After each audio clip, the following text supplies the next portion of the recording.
कई तरह के मास्क होते हैं जो कि मार्केट में उपलब्ध होते हैं, चाहे हम N95 की बात करें, सर्जिकल मास्क की बात करें या और जो बने हुए मास्क होते हैं या अब जो हम घर में भी बना सकते हैं।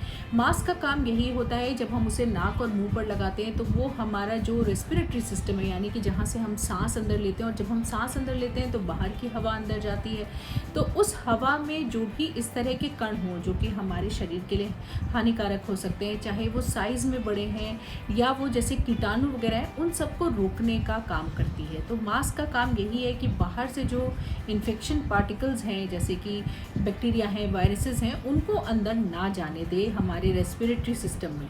तो अगर हम देखें तो जो तरह तरह के मास्क होते हैं उनके तरह तरह की अपनी क्वालिटीज़ होती हैं, अपने अपने उनकी संरचनाएं अलग होती हैं। N95 मास्क होता है वो 95% तक एक्ट करता है और बाहर से घुसने वाले जितने भी कण होते हैं उनको रोकता है। ख़ास तौर से ये 0.3 माइक्रोन से जो बड़े होते हैं साइज़ के, उन सबको रोक लेता है, उन सबको फ़िल्टर कर लेता है। अगर हम बात सर्जिकल मास्क की करें तो सर्जिकल मास्क भी 60 से 80% तक कारगर होता है और वो बाहर से जो घुसने वाले कीटाणु हैं उनको रोक लेता है। और जो होममेड मास्क है, यानी घर में जो आप कपड़े से अपना मास्क बनाते हैं, वो अगर आप थोड़े मोटे कपड़े का और 2-3 लेयर का मास्क बना रहे हैं तो वो भी बहुत हद तक कारगर होता है और उसको भी हम यूज़ कर सकते हैं। अब ख़ास तौर से एक बात का ध्यान रखना है कि हमें जो साधारण व्यक्ति हैं उनको होममेड मास्क का ही इस्तेमाल करना है। जो पैरामेडिकल स्टाफ हैं, हॉस्पिटल में जो लोग हैं, जो मरीज़ों के बहुत क्लोज संपर्क में हैं, या जो इस तरह के लोग हैं जो कोरोना वायरस संक्रमित लोगों का ख्याल रख रहे हैं, चाहे वो अपने घर में उनका ख्याल रख रहे हो या क्वारंटीन सेंटर्स वगैरह में अगर उनकी देखभाल कर रहे हैं, तो ऐसे सब लोगों को N95 मास्क पहनना है। उन लोगों के लिए ये खास हिदायत है क्योंकि उनको ज़्यादा प्रोटेक्शन की ज़रूरत होती है। लेकिन जहाँ तक बात साधारण तौर पर हम लोग साधारण लोगों की है, वहाँ पर आप आसानी से घर का बना हुआ मास्क यूज़ कर सकते हैं और वो आपको काफ़ी हद तक सुरक्षित भी रख सकता है। ये सारे जो पैरामीटर्स होते हैं N95 और फिल्टर फेस पार्टिकल्स FFP जो होते हैं, ये सब जो होते हैं ये यूरोपियन और अमेरिकन जो एसोसिएशंस हैं उनके बनाए हुए स्टैंडर्ड्स हैं, जिनके बेसिस पर मास्क के नाम रखे जाते हैं N95, N99 इस तरह से, और या फिर FFP1, FFP2, FFP3। लेकिन ये सब पैरामेडिकल स्टाफ और डॉक्टर्स के लिए ज़्यादा ज़रूरी होता है। जो N95 मास्क होते हैं वो जनरली जो हमारा अमेरिका का जो CDC है, जो सेंटर फॉर डिजीज़ कंट्रोल है, उनकी तरफ से उन्होंने कुछ पैमाने तय करे हैं, जिसके हिसाब से उन्होंने NIOSH गाइडलाइंस दी हैं और उसके हिसाब से जो N95 मास्क होता है उसका जो N होता है वो उस हिसाब से वहाँ से अमेरिकन गाइडलाइंस के हिसाब से होता है। N का मतलब ये भी होता है कि जो इस तरह के मास्क होते हैं वो ऑयल बेस्ड एरोजॉल्स जो होते हैं उनको फ़िल्टर नहीं कर पाते हैं।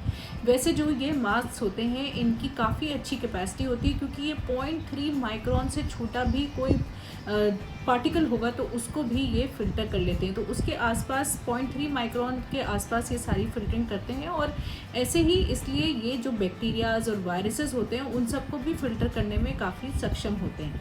अगर देखा जाए तो जो कोरोना वायरस होता है वो 0.1 माइक्रोन का उसका साइज़ होता है, लेकिन क्योंकि वो हमारे जो हमारे थूक से निकला है या नाक से निकला है तो उसके चारों तरफ कुछ उसके थक्के होते हैं, प्रोटीन्स होते हैं, इसकी वजह से उसका साइज़ थोड़ा बढ़ जाता है, 0.2 माइक्रोन से और ऊपर भी चला जाता है। और इसलिए जनरली ये जो N95 मास्क होते हैं ये इसको फ़िल्टर करने में सक्षम होते हैं। और 95 का मतलब होता है कि वो 95% तक जो भी पार्टिकल्स बाहर हवा में हैं उनको फ़िल्टर करने की उसमें कैपेसिटी होती है। जो N95 मास्क होते हैं लेकिन वो ख़ास तौर से हमारे डॉक्टरों के लिए होते हैं, पैरामेडिकल स्टाफ के लिए होते हैं जो कि अस्पताल में काम कर रहे हैं।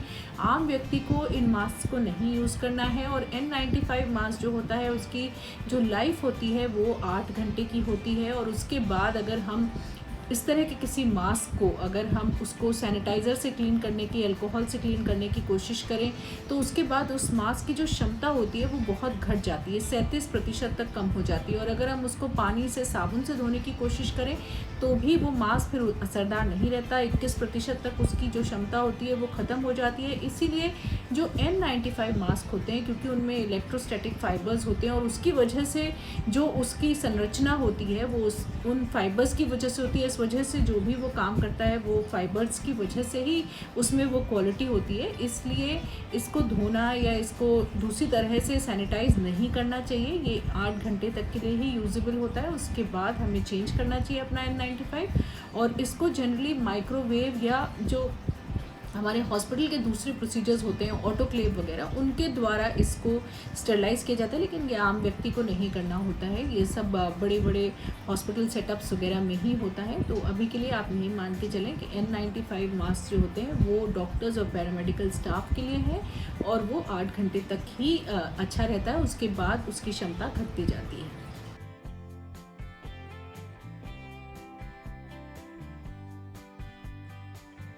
आप आसानी से घर पे बना हुआ मास्क जो कि किसी भी ऐसे मोटे कपड़े का, जैसे कॉटन के कपड़े का जिसके कि शर्ट का मटेरियल वगैरह होता है, उस कपड़े का आप मास्क बना सकते हैं। उस मास्क को आप ख़ासतौर से लाइट के अगेंस्ट लगा करके इस तरह से देख भी सकते हैं कि अगर उसमें से लाइट बहुत ज़्यादा पार हो रही है तो वो कपड़ा अच्छा नहीं है, लेकिन अगर उसमें से लाइट ज़्यादा पार नहीं हो रही तो इसका मतलब वो अच्छा कपड़ा है। और ऐसे में उस कपड़े की 2-3 लेयर बना करके आप एक अपने लिए खुद के लिए एक घर का बना हुआ मास्क तैयार कर सकते हैं। इस मास्क के साथ अच्छी बात यह है कि एक तो आप उसको कोनों से पकड़ के हमेशा पहनेंगे और कोनों से पकड़ कर ही उतारना है, उसे कभी भी आगे से पकड़ कर ना उतारना चाहिए ना पहनना चाहिए। लेकिन इस मास्क की अच्छी बात यह है कि इस मास्क को आप साबुन और पानी से धो करके दोबारा इस्तेमाल कर सकते हैं।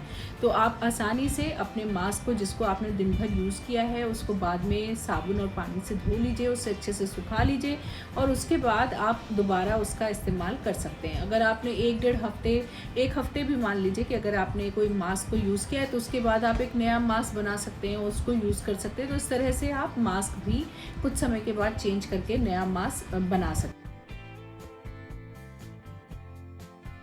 कोई भी सर्जिकल मास्क अगर कोई भी व्यक्ति यूज़ कर रहा है तो उसको डिस्पोज ऑफ करते वक्त ख़ास तौर से हमें उसे बंद डस्टबिन में ही थ्रो ऑफ करना चाहिए। कभी भी हमें ऐसे खुले में कहीं पे भी कभी भी अपने मास्क को नहीं फेंकना चाहिए, उनको हमेशा सही तरीके से बंद डस्टबिन में ही फेंकना चाहिए ताकि कोई और व्यक्ति संक्रमित ना हो और किसी और को ये रिस्क ना हो। तो इस बात का हमें हमेशा ध्यान रखना चाहिए। फेसबुक, ट्विटर और यूट्यूब चैनल से जुड़े और घर बैठे उठाए स्वास्थ्य लाभ अपने स्पेशलिस्ट के साथ।